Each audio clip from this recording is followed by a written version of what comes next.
Hey, this is Allison with JLA Realty, and I am here with Tamara with TWFG Insurance to answer some questions today about flood insurance. Today is National Insurance Awareness Day, so I figured I'd come and talk to her about some of the most asked questions that I get while I'm out showing properties.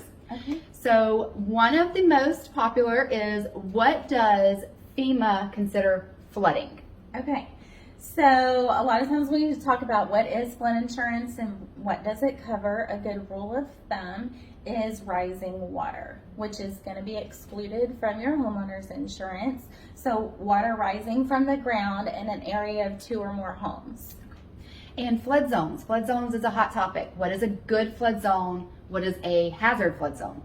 Okay, so the National Flood Insurance Program has a map, or FEMA has a map of different flood zones, and like if we can run a flood zone determination to determine what flood zone your home is in. B, C, and X are preferred zones, which means you have preferred rating.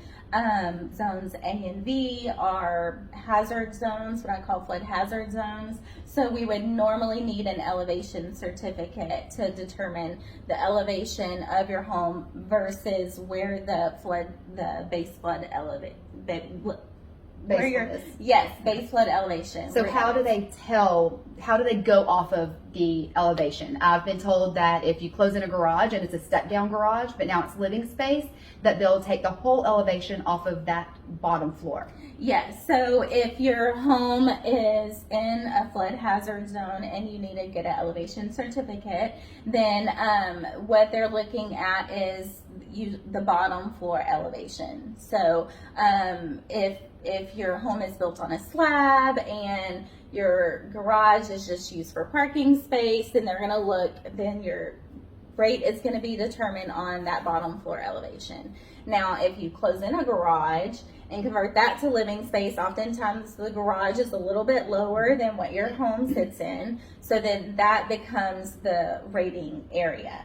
The rating factor is the elevation of that enclosed garage, because now it's been converted to living space. Okay, so if you're in a preferred zone, does that mean you're not going to flood? No, no. In fact, during Hurricane Harvey, 70% of the homes that flooded were not in a specified flood hazard zone.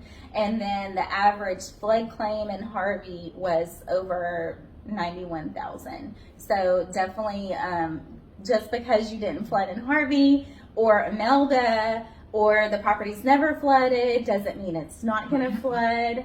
Oftentimes the drainage system changes, something may get clogged up somewhere, the concentration of rain can change, it may not be concentrated in the same areas that it was in Harvey or Imelda. So we definitely recommend that you purchase flood insurance, even if the home has never flooded in all of history, and even if you're not in a specified hazard zone.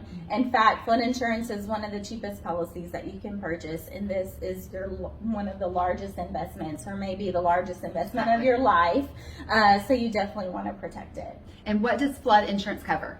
So it's going to cover your actual home structure, and it's also going to cover the contents that you bring into your home. If you're a renter, can you get flood insurance? It's recommended, because your renter's insurance policy, if you have that, that's also going to exclude rising water. So it's going to exclude flood, and so you can get a flood insurance policy just to cover your contents. Okay. And we can definitely quote that for you. And if they need a quote or need insurance, how do they get in touch with you?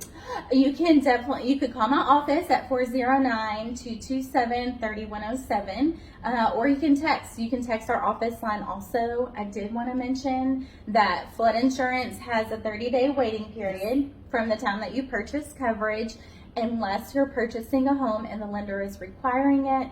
Then we can waive that 30-day waiting period. I mentioned that I have some private flood insurance carriers available that may offer more coverage than the standard National Flood Insurance Program. It can cover replacement costs on contents, pool repair and refill, temporary living expenses, and unattached structures. And the private flood insurance carriers have a 10-day waiting period.